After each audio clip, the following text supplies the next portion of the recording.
le doy la bienvenida al Congreso PRESID, Siempre Vivo, Siempre Verde.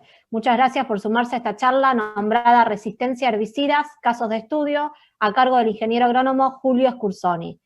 A lo largo de la disertación que estamos a punto de ver, ustedes podrán ir enviando preguntas en la sección que ven a la derecha de sus pantallas y al finalizar las charlas se las haré al orador. Recomendamos hacerlas durante el transcurso de la disertación. En el menú superior de la página principal hay una sección llamada Asistentes, donde podrán buscar a los oradores que están registrados en el Congreso y a través de esta podrán chatear o incluso arreglar alguna reunión con ellos. No olviden pasar por el espacio de APRESID dentro del hall comercial, en donde encontrarán entrevistas en vivos con especialistas, información de los programas y contenido exclusivo de los asistentes. Ahora paso a presentarles brevemente a nuestro orador. Él es Julio Scursoni, es ingeniero agrónomo, magíster y doctor en Ciencias Agropecuarias de la Facultad de Agronomía de la UBA, especialista en ecofisiología de malezas en sistemas cultivados, resistencia y respuesta herbicida en malezas, profesor asociado regular de la Cátedra de Producción Vegetal de la Facultad de Agronomía de la UBA, investigador en programas de LUSDA en Minnesota y presidente de ASACIM desde el año 2018. Especialidad temática, manejo de malezas. Ahora sí, señor operador, lo dejamos con la charla de Julio. Muchas gracias. Buenas tardes, mi nombre es Julio Scursoni, soy profesor asociado de la Cátedra de Producción Vegetal en la Facultad de Agronomía de la UBA. Soy actualmente presidente de la Asociación Argentina de Ciencia de las Malezas, ASACIM, y antes que nada quiero agradecer a PRESID por permitirnos nuevamente participar de este congreso. También particularmente agradezco a Martín Marcetti, con quien hemos interactuado durante muchos años, y a Juan Crustibaldi, quien tomó la posta y con quien definimos los detalles logísticos de esta presentación. Por supuesto también a quienes estén en este momento conectados, dispuestos a escuchar lo que les voy a comentar durante aproximadamente 25 minutos. El título de este taller es Resistencia a Herbicidas, Casos de Estudio. Yo lo que voy a comentar son 4 o 5 conceptos básicos sobre resistencia. Voy luego a describir y comentar distintos estudios y reportes realizados por miembros de la asociación. Y hacia el final voy a comentar 4 o 5 prácticas de manejo recomendadas para su aplicación a los fines de mitigar la evolución de la resistencia. ASACIM comenzó formalmente sus funciones allá hacia comienzos del 2014, fines del 2013. Tiene su domicilio formal constituido en la Cátedra de Cultivos Industriales de la Facultad de Agronomía de la UBA, y actualmente, los colegas que ustedes están viendo en la pantalla, somos quienes conformamos la comisión directiva, es decir, quienes en este momento tenemos a nuestro cargo la coordinación y dirección de la asociación. También observan la dirección de nuestra página web, a la cual pueden ingresar para consultar distintas notas técnicas o novedades de interés, y por supuesto nuestro mail de contacto, a través del cual pueden canalizar sus inquietudes y por supuesto también canalizar la inquietud de asociarse. Entre los objetivos de ASACIM se encuentra la transferencia y difusión de conocimientos, objetivo que se cumple a través de nuestro Noti ASACIM, a través de nuestras redes sociales, a través de talleres como el presente, y a través de la revista Malezas y a través de los congresos.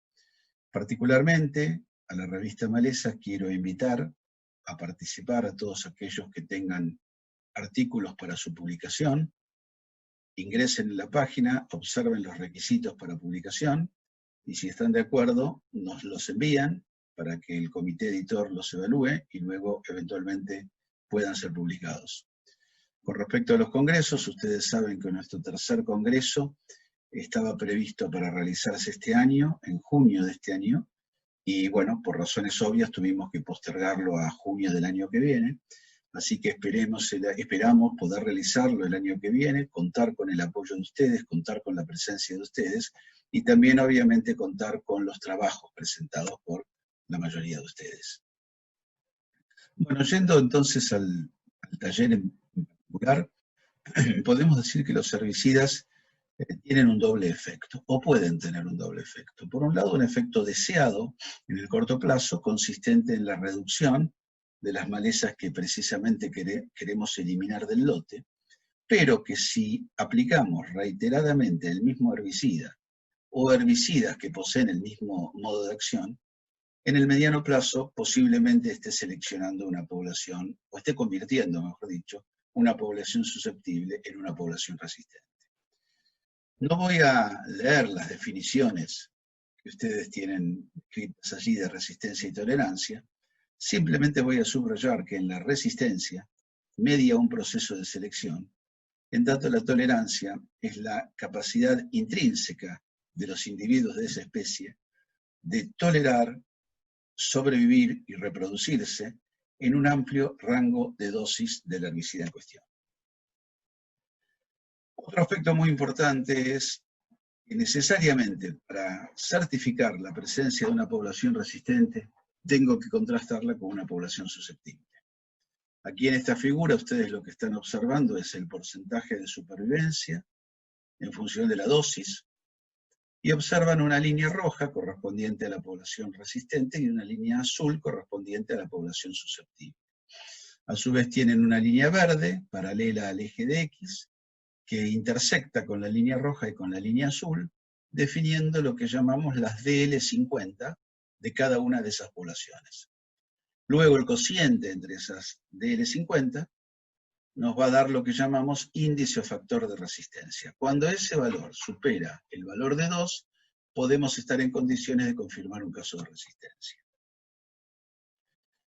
Otros conceptos importantes es cómo definimos la resistencia según el mecanismo involucrado y según la cantidad de mecanismos involucrados. En función del mecanismo involucrado podemos hablar de resistencia de punto o target site, que es el resultado de una modificación en el sitio de acción del herbicida. A su vez, la resistencia no de punto o no target site es el resultado de la cantidad de herbicida que llega al sitio de acción. Pero el sitio de acción no está alterado. En este último grupo es muy importante en los últimos años la aparición de casos de resistencia metabólica.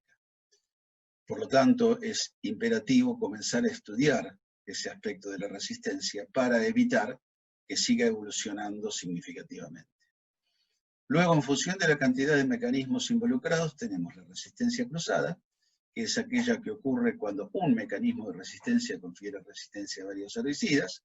Sería el caso, por ejemplo, de una mutación en el gen de la LS, que sería una resistencia de punto, y que ahora esa población confiere, o esa mutación, perdón, confiere resistencia no solo al herbicida LS con el cual seleccioné, sino también a otros herbicidas que actúan sobre esa misma enzima. A su vez, la resistencia múltiple se refiere a aquel caso en el cual están presentes dos o más mecanismos de resistencia. Por ejemplo, una mutación del gen de la LS más una mutación del gen de la ACCasa. Ahora tenemos resistencia tanto a los inhibidores de la ALS y a los inhibidores de la ACCasa, pero mediante dos mecanismos diferentes. Ya que estamos hablando de mecanismos y mencionamos sitios, comento que la HRAC, a comienzos de este año, reordenó la clasificación anterior que existía sobre los distintos grupos de herbicidas. Es decir, acá vemos que agrupó los herbicidas según actúen asociados a reacciones lumínicas, según actúen en procesos metabólicos, según actúen a nivel de división celular y de crecimiento. Y a su vez, dentro de cada uno de esos grandes grupos, los clasifica según el modo de acción, considerando en el modo de acción el sitio sobre el cual actúa el herbicida. Ejemplos. Tenemos para aquellos que actúan a nivel metabólico, los inhibidores de la ALS, los inhibidores de la ACCasa, los inhibidores de la síntesis de ácidos grasos de cadena muy larga. Para aquellos que actúan a nivel de división celular y crecimiento, por ejemplo, los auxínicos, por ejemplo, los herbicidas inhibidores del ensamble de microtúbulos. Para aquellos que actúan a nivel de o asociados, mejor dicho, a reacciones lumínicas, los inhibidores del fotosistema 2, los inhibidores del fotosistema 1, los inhibidores de la PPO, y además de este reagrupamiento, otro aspecto importante que se ve en la tabla de la izquierda es que los herbicidas que estaban caracterizados por letras ahora pasaron a estar caracterizados por números. Es decir, los inhibidores de la ACCasa, que antes eran letra A, hoy son número 1, los inhibidores de la ALS, que antes eran letra B, hoy son número 2, los inhibidores de PPO, que antes eran letra E, hoy son número 14, y así los distintos ejemplos que ustedes observan en la tabla. Esta imagen quizás ya la hayan visto muchas veces. Representa distintos casos de resistencia para cada uno de los grupos de herbicidas. En este caso está graficado el número de especies y está graficado en función del tiempo. Esto nos está indicando la cantidad de especies con resistencia a los distintos grupos de herbicidas a lo largo del tiempo. Fíjense, como ya saben posiblemente, los inhibidores de ALS son los de mayor cantidad de especies resistentes, pero además los de mayor tasa de evolución de resistencia. Ahora, interesa destacar el caso del glifosato, que es la línea azul brillante, que a partir de mediados de los 90, donde no había prácticamente casos de resistencia, alcanza hoy un número aproximado de 50 especies resistentes.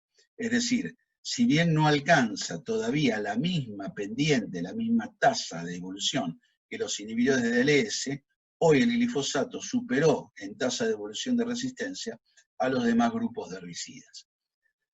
Por otro lado, el número de casos totales que figura ahí en esa leyenda está representando no el número de especies, sino el número de casos, es decir, la interacción especie por sitio de acción. ¿Por qué aclaro esto? Porque el número de especies es significativamente menor que el número de casos totales. Por ejemplo, puedo tener una Conyza sumatrensis resistente a inhibidores de ALS y va a valer 1. Puedo tener Conyza sumatrensis resistente a glifosato y va a valer 1. Puedo tener Conyza sumatrensis resistente a auxínicos y va a valer 1. Esos son 3 casos distintos, pero desde el punto de vista de las especies es una sola. Entonces, esa es la diferencia en cuanto a casos y especies. Es decir, en este momento creo que el número de especies alcanza aproximadamente 250, 260 en su totalidad. Aquí tenemos lo que sucede en la Argentina, donde vemos que a partir de 2010 comienza a incrementar significativamente los casos de resistencia, prácticamente a una tasa superior a 3 biotipos por año. Y además la otra característica interesante es que ustedes observen que todos los nombres científicos, o la mayoría, perdón, de los nombres científicos están escritos en color negro. El color negro, según la leyenda, representa el glifosato. O sea que la conclusión de esta figura, elaborada por la REM de APRESID, es que en la Argentina, a partir de 2010, incrementó significativamente la problemática de resistencia, y que además la mayor cantidad de casos de resistencia obedecen al herbicida de glifosato. Bueno, este es un trabajo, pasando a la segunda parte, o sea, los casos de estudio. Este es un trabajo cuyo objetivo fue estudiar la susceptibilidad de 50 poblaciones de amaranthus híbridos a diferentes herbicidas. Este trabajo se hizo en conjunto con los colegas Daniel Tuesca, Federico Barazone y demás colaboradores de la Universidad de Rosario. De parte nuestra, quien les habla, Martín Vilayú, colaboradores como Juan Pablo Morelo, Daniela Medina Herrera, y contó con el auspicio de la HRAC y la colaboración en particular de Germán Ferrari. Lo que ustedes observan acá es un mapa que muestra de dónde se sacaron las semillas con las cuales luego se generaron las plántulas, y a la izquierda tienen la tabla con los distintos tratamientos, una foto del tipo de cabina en el que se aplicaron los herbicidas, en este caso es la cabina correspondiente a Rosario, y las macetas donde se contenían las plántulas de yuyo colorado. Los resultados más salientes de este estudio indicaron que en el caso de los hormonales, 84% de las poblaciones evaluadas tienen 0% de supervivencia 2,4-D, y 76% de las poblaciones evaluadas tienen 0% de supervivencia dicamba. O sea, son absolutamente susceptibles. Esa diferencia entre 2,4-D y dicamba, del 8%, representa solamente 4 poblaciones. Lo que es interesante también es destacar que hay una población que representa el 2%, que en el caso de 2,4-D dio supervivencia mayor al 60%, que representa esa cuña roja que hay en la torta correspondiente a 2,4-D. A su vez, en los mapitas, tanto de 2,4-D como de dicamba, está identificada el área de la cual se obtuvieron las semillas de aquellas poblaciones que generaron una supervivencia mayor a 0. Para los demás herbicidas, lo que podemos observar aquí, la proporción de poblaciones con supervivencia mayor a 60% incrementó significativamente desde fomezafén a glifosato. Sin embargo, la excepción que confirma la regla, se encontró una población con 0% de supervivencia de glifosato, es decir, totalmente susceptible a glifosato.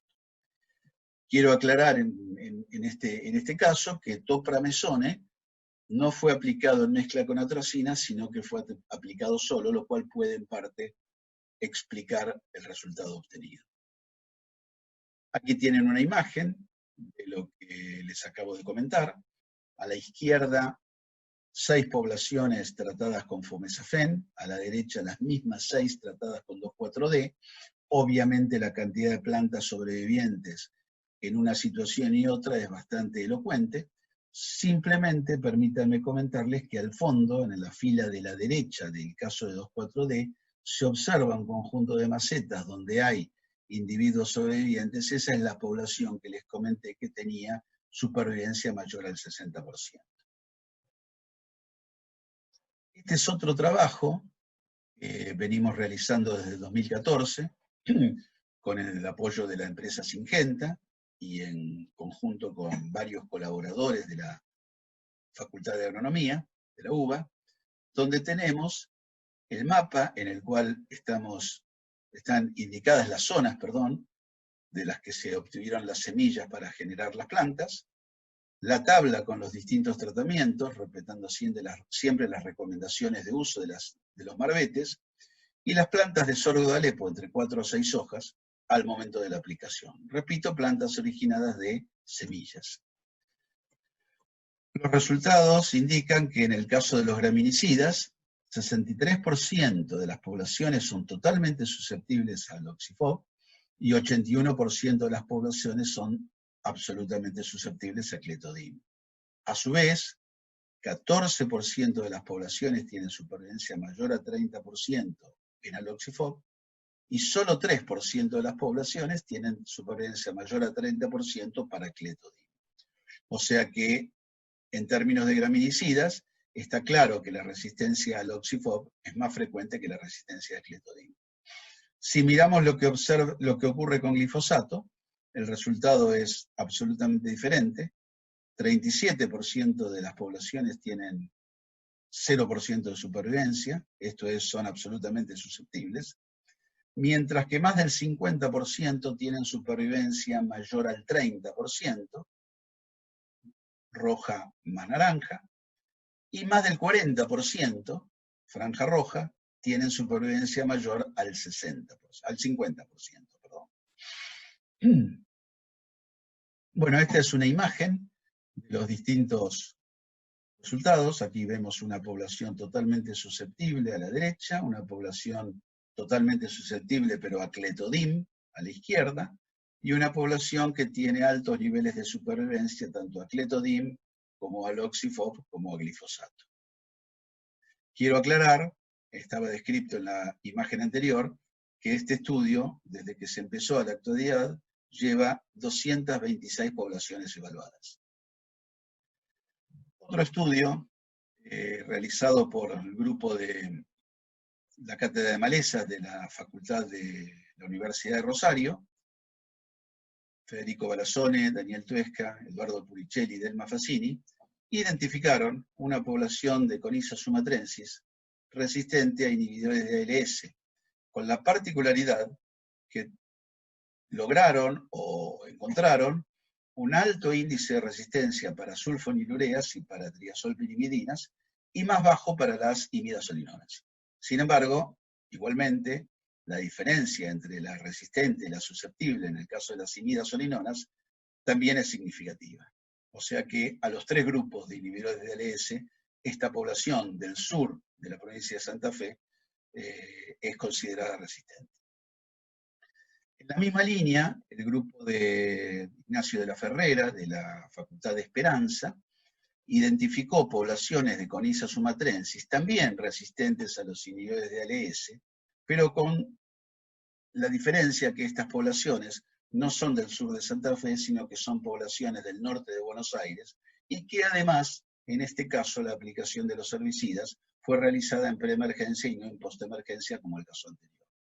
Aquí lo que vemos es la curva de dosis-respuesta para diclosuram, con un índice de resistencia de 28, con un índice de resistencia para sulfonilureas de 20, y con un índice de resistencia de 4 para las imidazolinonas. O sea, una tendencia, un comportamiento similar a lo que comenté antes para el caso de las aplicaciones postemergentes.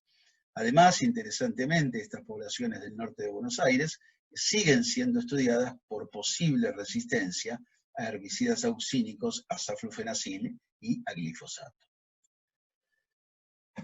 Otro trabajo muy interesante, publicado por el grupo de Hugo Permingiat, también de la Universidad de Rosario, y primera autora Valeria Perotti, constituye este reporte, que es la primera cita de una triple mutación de la PSPS, y además constituye el primer caso de resistencia de sitio en Amaranthus híbridos.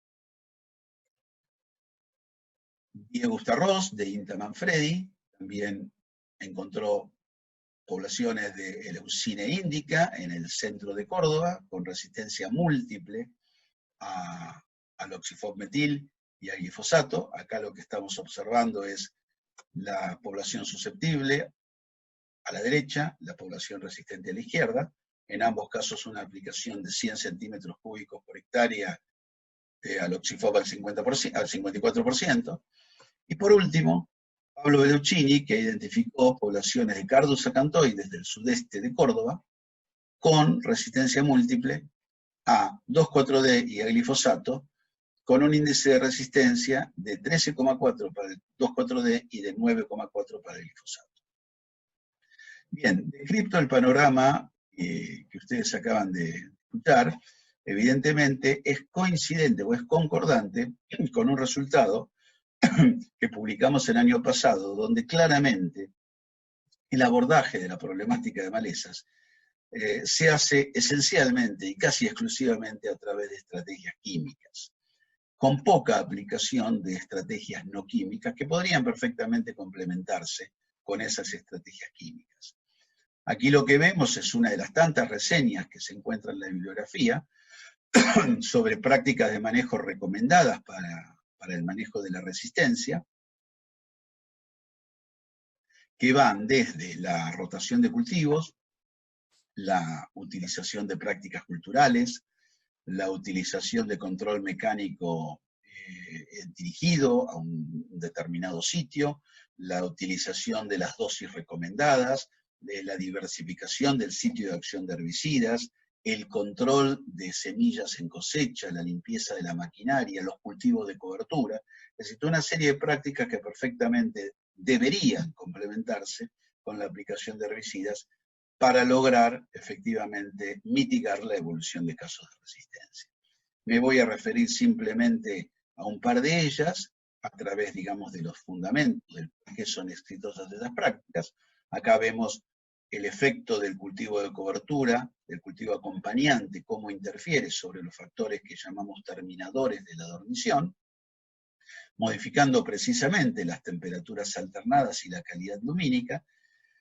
Esto hace que menos semillas logren salir del estado de dormición, por lo tanto menos plántulas se establezcan, digamos, en la condición con presencia de cultivo respecto a suelo desnudo. En la misma línea, trabajos de Oreja y de la Fuente, muestran el efecto del rastrojo sobre la emergencia de Conyza sumatrensis y de Amaranthus palmeri, y otro trabajo realizado hace un poco más de tiempo con Emilio Satorre, donde lo que observamos fue que el incremento de la densidad del cultivo de cebada aumenta la habilidad competitiva del cultivo respecto de la maleza. ¿Por qué? Porque fíjense ustedes que los símbolos rojos representan al cultivo de cebada con baja densidad, los símbolos azules representan al cultivo de cebada con alta densidad. Luego, 60 plantas por metro cuadrado de avena fatua están representando menos biomasa en el caso del cultivo con alta densidad que en el cultivo con baja densidad. Es decir, incrementar la densidad del cultivo aumentó la habilidad competitiva frente a la maleza. Y por último, ¿por qué no usar subdosis?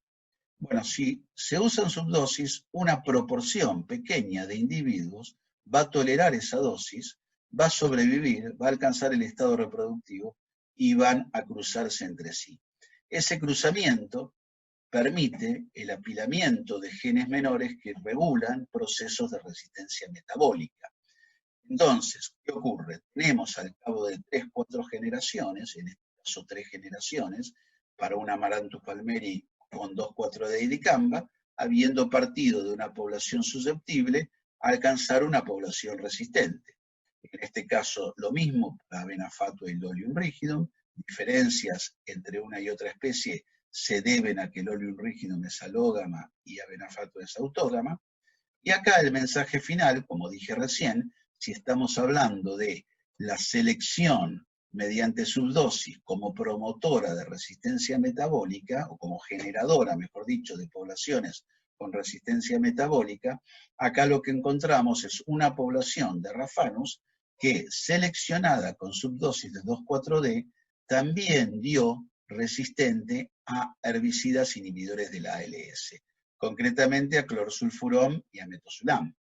Ahora la pregunta es, ¿por qué no dio resistente también a imazamox y a sulfometurón? Bueno, simplemente porque imazamox y sulfometurón no son metabolizables.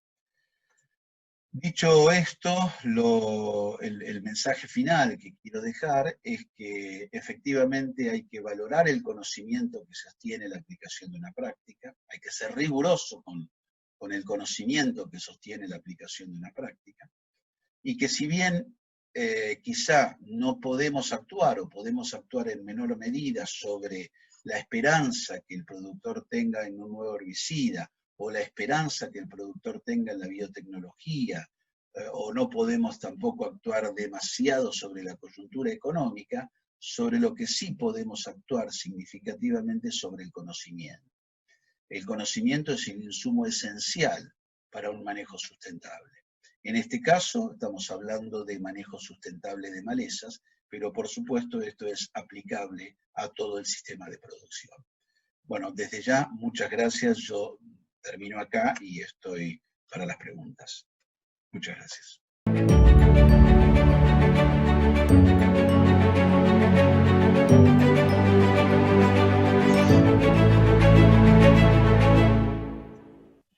Bueno, muchísimas gracias, Julio, por tu presentación, la verdad que muy completa, y ahora lo que vamos a hacer es pasar a leerte algunas de las preguntas que fueron llegando a nuestra plataforma. Al inicio de la presentación hablaste acerca del testeo para determinar la presencia de una población resistente y consultan ¿cuántas dosis al menos hay que testear y cómo se definen los valores de esas dosis? Bueno, sí. Hay un protocolo que está descrito en uno de los números de la revista de ASACIM, si la memoria no me falla, era el número anterior, el número 3. Acá la pregunta a lo que se refiere es, digamos, ya a la realización de la curva de dosis-respuesta. Pero primero, antes de la curva de dosis-respuesta, se puede hacer perfectamente un screening con la dosis recomendada de Marbete. Es decir, la dosis recomendada de Marbete en una población, digamos, o en la población sospechosa y en una población susceptible. Y mejor aún si además tengo una población ya con reconocida resistencia. Ahí con la dosis de Marbete yo ya voy a tener una noción de cuál es el comportamiento de la población sospechosa. Luego entonces voy a la dosis respuesta para obtener el índice o factor de resistencia. Y normalmente lo que se aplican, digamos, en el caso de las dosis respuesta, son 3 o 4 dosis por encima y por debajo de la dosis, digamos, de Marbete. Es importante contar con varias dosis porque si no luego no nos alcanzan la cantidad de resultados para trabajar con un programa que es el que nos determina si la diferencia entre ambas curvas es o no significativa. Espero haber sido claro. Perfecto, sí, se entendió. Otra consulta acerca de los casos de estudio. Las poblaciones en estudio que presentan supervivencia de entre 5 y 20%, ¿se denominan resistentes? Bien, bueno, es una buena pregunta, porque ahí también todo pasa en el caso de qué criterio tomamos. Nosotros, en el caso de, primero, me permito, digamos, no me quiero apurar, esta metodología, digamos así, virtual, me confunde un poco, pero no me quiero apurar con la respuesta. En el trabajo de Colorado, que supongo es el que se están refiriendo, nosotros ahí no hablamos, digamos, de poblaciones de resistencia. ¿Por qué? Porque lo que evaluamos fue supervivencia. O sea, no hicimos precisamente ese paso que comenté antes, posterior a hacer, digamos, una dosis respuesta como para tener certeza si se trata o no de poblaciones resistentes. Ahora, respondiendo a la pregunta, si un 20% de supervivencia nos puede dar indicio de si la población o no es o no resistente, y va a depender de cuál fue la metodología que apliqué. Nosotros consideramos que una cabina donde se controlan, digamos, todos los aspectos externos a la aplicación, donde se controla la deriva, donde se controla el volumen, la cantidad de impactos, y tenemos, digamos, el estado adecuado de las plantas en cuanto a crecimiento y en cuanto a condiciones de humedad, el umbral puede ser bajísimo, hasta puede ser 0. O sea, una población que da 5% de supervivencia, la podemos tomar como para luego hacer el segundo paso que dije antes, que es la evaluación con más dosis. Perfecto. También comentaste acerca de las resistencias metabólicas que están siendo más importantes últimamente. ¿Esto por qué razón específica se da y si hay ejemplos o casos que se puedan mencionar en Argentina? También, buenísima pregunta. A ver, resistencia metabólica sí está creciendo, digamos, mucho, por lo menos los casos publicados en la literatura. Hay casos publicados muy recientemente a metribuzin, en Lolium, hay casos también muy recientes de diflufenicam, en una crucífera que no me acuerdo cuál es. Bueno, evidentemente, digamos, la subutilización de dosis, o sea, la subdosificación, es, como lo dije en la charla, una posibilidad de incrementar los casos de resistencia metabólica. Porque como en general este tipo de resistencia está gobernada, digamos, por poligenes, o sea, no es un único alelo, sino que son varios genes menores que se apilan y que por lo tanto, digamos, regulan este tipo de resistencia, la subdosificación que permite que aquellos individuos que por sí mismos ya tienen una capacidad mayor de tolerar al herbicida se empiecen a cruzar, entonces se acumulan esos genes y por lo tanto en 3 o 4 generaciones puedo tener una población con resistencia metabólica. O sea que ese sería, digamos, el proceso explicado desde el punto de vista genético. Luego, obviamente, la clave es cuál es el herbicida y si es o no metabolizable y por qué vía, que es lo que realmente tenemos que tratar de empezar a conocer. Y en cuanto a los casos de ejemplos en Argentina, ¿puedes mencionar algo? Bien, no, ejemplos en la Argentina, salvo que, por supuesto, a lo mejor algún colega que está trabajando en el tema me pueda digamos, rectificar y yo no tengo en este momento conocimiento de casos de resistencia metabólica en la Argentina. Lo que pasa que también tenemos que ser prudentes en el sentido de que no tenemos de los casos de la Argentina, por ejemplo, según REM, 39 biotipos, la mayoría no tenemos identificado el mecanismo. Entonces, de los que se tiene identificado el mecanismo, si la memoria no me falla, insisto, ninguno es metabólico. Acá una pregunta que se correlaciona con esto es si se puede diferenciar al campo los tipos de resistencia. No. Los tipos de resistencia, que si es de sitio o es metabólica. Claro, exacto, a eso se refiere. No. Otra consulta es, ¿qué incidencia tiene el rotar los sitios de acción contra los casos de resistencia metabólica?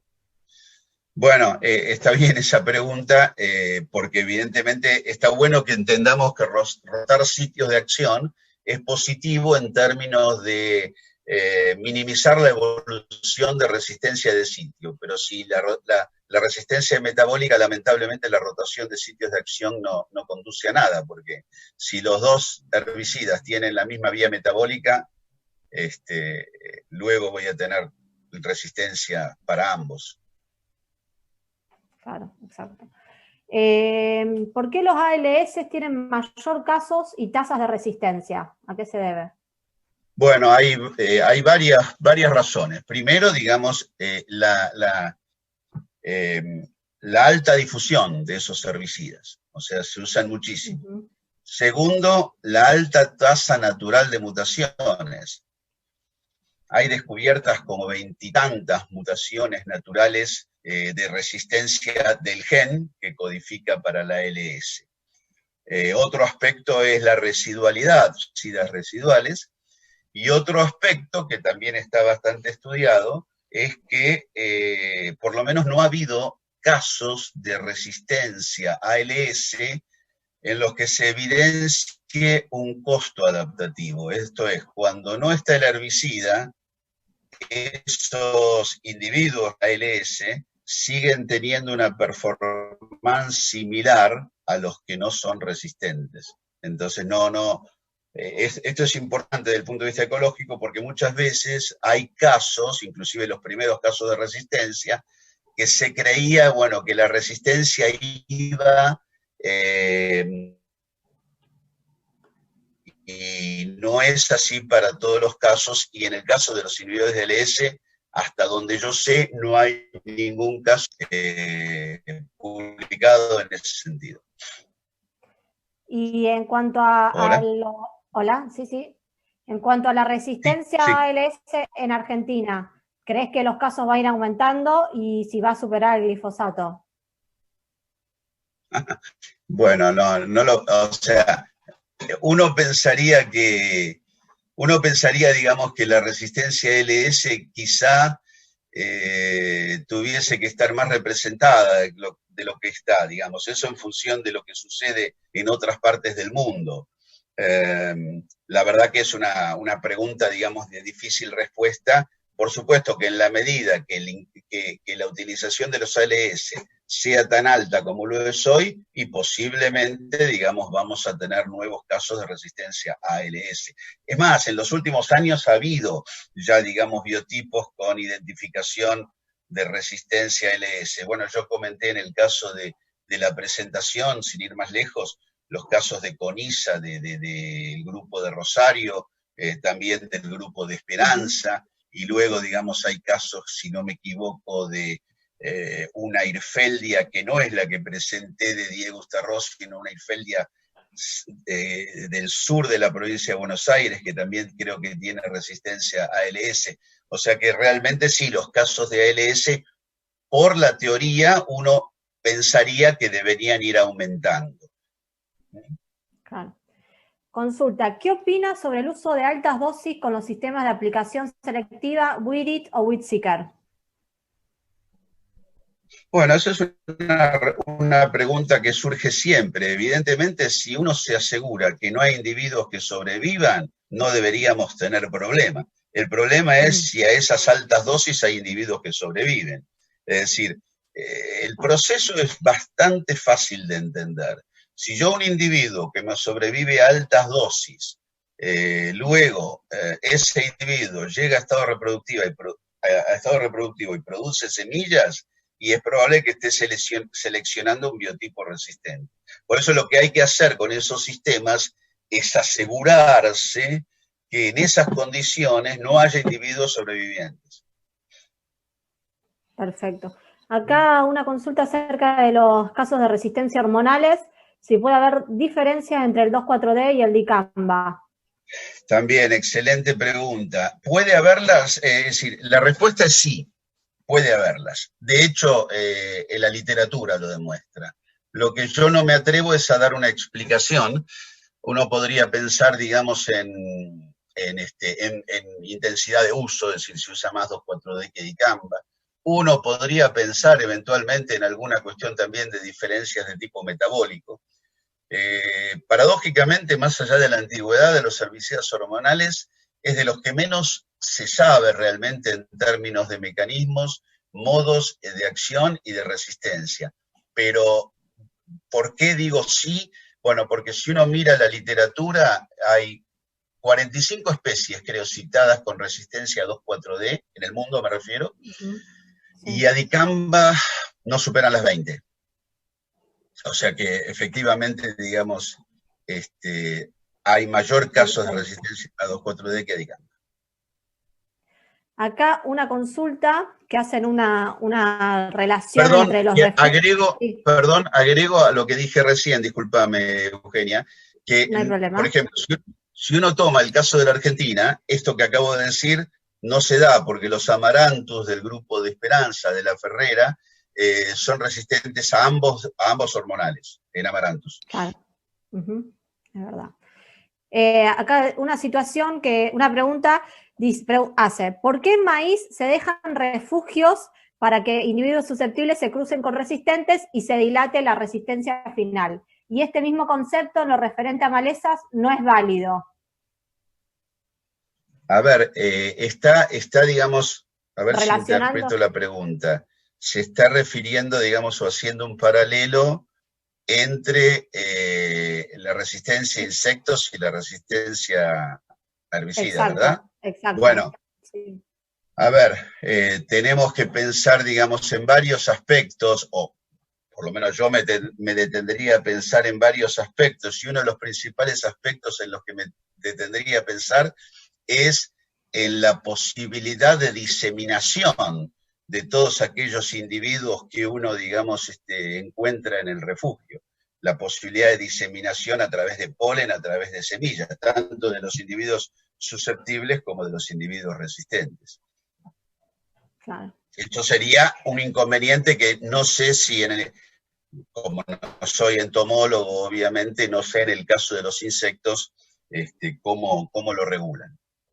Ya, como para ir terminando, una pregunta. ¿Cómo puede llegar a ser la evolución de las malezas a prácticas culturales, como la intensificación en comparación con la resistencia a herbicidas? Bueno, a ver, la literatura también muestra que las malezas se adaptan, digamos, a los distintos sistemas de producción. Hay un caso muy citado en la literatura, que es una equinocloa que, digamos,